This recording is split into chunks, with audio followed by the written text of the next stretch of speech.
আমি এখন আছি তালতলা মার্কেটের সামনে।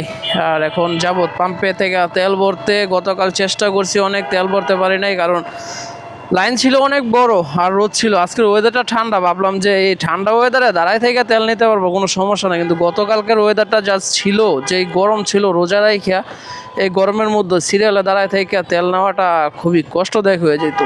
তো যার কারণে গতকাল নেই নাই। আর আজকে এখন যাব তেল নিতে। এখন সোজা তালতলা মার্কেটের সামনে দিয়ে যাব। দুপুর টাইম তো জ্যাম নাই, সন্ধ্যা আসলে বোঝা যায় এই জায়গায় কি পরিমাণের জ্যাম থাকে। তো তালতলা মার্কেটের আশেপাশটা নিউ মার্কেটের মতন হয়ে গেছে। মানে ফুটপাতের মধ্যে ভালো ভালো কাপড় পাওয়া যায় এখানে, অনেক সুন্দর। এই যে দেখছেন, এগুলো কিন্তু ছিল না আগে। এই যে অনেক সুন্দর সুন্দর কাপড় পাওয়া যায় তালতলা মার্কেট। আর এই জায়গাটার মধ্যে প্রতিটা দিন একটা ক্যারা বেড়া লেগে থাকে সন্ধ্যার সময়। রোজার মধ্যে ওরা এই বেলপুরির দোকান দিয়ে বসে আছে, মানে বিবেক টিবেক কিচ্ছু নাই মানুষের। আল্লাহ, তুমি রোজার মধ্যে বেলপুরির যে দোকানটা দিয়ে বসে আছো, মানুষের দেখলেই তোর এর মধ্যে লোভ লাগবো, মানুষ শপিং করতে আসবে। এই যে আরেকটা আছে সামনে, আমি আপনাদের দেখাই। এই যে ফুচকার দোকান, এই যে বেলপুরির দোকান, ঠিক আছে। মানে রোজা রমজানের দিন ভাইয়া মানুষ যদি বেলপুরি দেখে তো এমনিতে এখন জিলবার পানি বইরা যায়। আর এখন তো রোজার মাস, এখন তো না খাইয়েই থাকে। এখন যদি এগুলো দেখে, খালি মাইয়া না পোলা মানুষের জিলবার দিয়ে পানি বেরিয়ে যাব। তো এগুলো তো ঠিক না। ভাইয়ারা ব্যবসা করবেন, ইফতারির পরে নিয়ে বসেন না, বা একটা মাস একটু ব্যবসা কম করেন। মানুষের রোজা হালকা করার দরকার আছে। A few moments later. বাবা, বিশাল সিরিয়াল তো আজকে ওই অবস্থা। উই যে, আরে বাপরে বাপ, অনেক বড় সিরিয়াল, গাড়ির সিরিয়াল এত বড়। এখন যাইয়া দেখি বাইকেরটা কি অবস্থা। তো তেল তো আজকে নিতে এবো, তাহলে যে পরিস্থিতি, কোন দিক দিয়ে লাইন ধরবো? দিবে না আজকে? আজকে তেল দিবে না ভাই?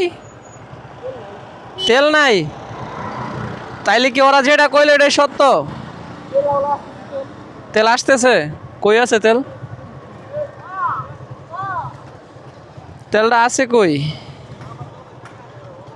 তেল নাই, শিওর তেল নাই?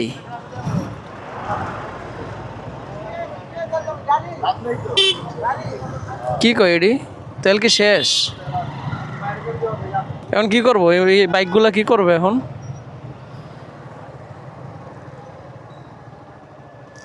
কি ভাই তেল নাই? ওরা বলতেছে তেল নাই না? একটা পাম্পে তেল নাই না? নাগদার পাড়ারটা নাই, স্টপ করার দুইটা আছে, ওইটাতেও নাই। তো আজকে 8 তারিখ, এখন বাজে 3:33। তো পাম্পে এসে যা দেখলাম, পাম্পে তেল নাই। মানে ওনারা বলতেছে তেল নাই। না ভাই, ওইগুলোতেও নাই। মানে গত 2 দিনের মধ্যে একদম তেল শেষ, পুরো বাংলাদেশের সব তেল শেষ। সিন্ডিকেট নাকি আদৌ এটা কি আল্লাহ জানে। তো এখন যেটা মনে হইতেছে, বাইক আর চালান যাইব না, বাইক একদম রেখে দিতে হবে। কারণ বাইকের মধ্যে, আমার বাইকে তেল নাই। আর এই যে কতগুলো বাইক দাঁড়ানো অবস্থায় আছে, পাম্পাররা বলতেছে যে তেল নাই। এটা আদৌ কি সত্য কি না, এটার কাহিনী কি? সবাইকে আন্দোলন করবো ভাই আমরা এই জায়গায় দাঁড়া থেকে লাভ কি তাইলে? হ্যাঁ, মানে খোলার কথা ছিল। হ্যাঁ, দুইটাতে দেওয়ার কথা। গতকাল তো এটা দিচ্ছে, ওইটা বন্ধ ছিল না, একবার পর একটা। স্টপ কোয়ার্টারটা তো মনে হয় বন্ধ, যে ওই ভাই নাকি গেছিল। ওইদিকে একটা থাকি খোলা, 3-4টা আছে, ওইদিকে 3টা পাম্প আছে, 3টার ভিতরে একটা না একটা খোলা থাকি।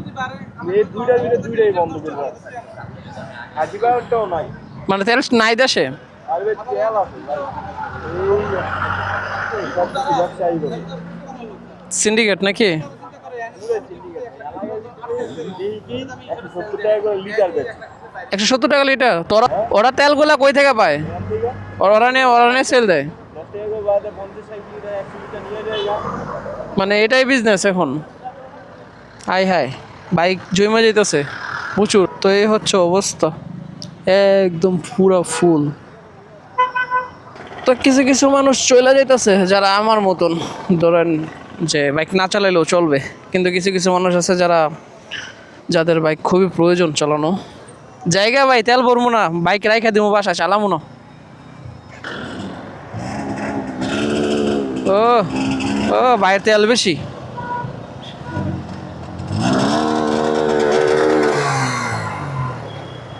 বাইরের তেল বেশি আর আমরা তেল পাই না। তো এই হচ্ছে পরিস্থিতি, জানি না এটার কাহিনী কি। ইরান আর আমেরিকার যুদ্ধের আপনার পুরা বাতাসটা আমাদের উপর দিয়ে যাইতেছে। পাম্পের মধ্যে তেল নাই আর খোলা তেল বিক্রি হচ্ছে 170 টাকা লিটার। এটাকে আপনারা কিভাবে দেখবেন? আর এটা কি মনে হচ্ছে আপনাদের কাছে, যে আদৌ কি তেলের সংকট নাকি এটা কোনো সিন্ডিকেট? আমি জানি না আসলে কি চলতেছে ভিতরে।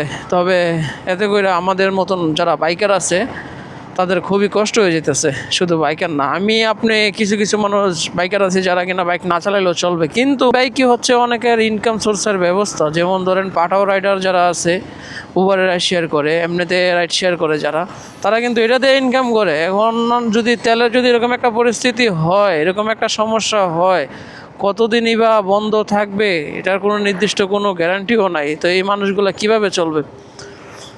ওইখানে এক ভাই বলতেছে যে ওনার এলাকায় তেল বিক্রি হচ্ছে 170 টাকা লিটার, এটা হচ্ছে খোলা তেল।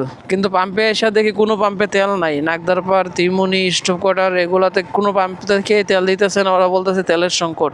তাইলে ওই লোকগুলো তেল পাইতেছে কোথা থেকে? এটা হচ্ছে প্রশ্ন। তো লস তো আমাদের এভাবেই হয়, তেল আনতে গেলাম 50 টাকার তেল নষ্ট করে, এমনিতেই তেল নাই, এখন গিয়া ওই জায়গায় দেখি যে পাম্পই বন্ধ। বাসায় চলে আসছি, এখন আর কিছু করার নাই, পুরাই লস প্রজেক্ট। যেই টাকার তেল পুরায় গেলাম ওই টাকার তেলও বই আনতে পারলাম না। বাইক এখন রেখে দিতে হইব, ইমার্জেন্সি কাজ ছাড়া বাইক ইউজ করা যাবে না, কারণ আর ভালো লাগতেছে না, কি করবো আর।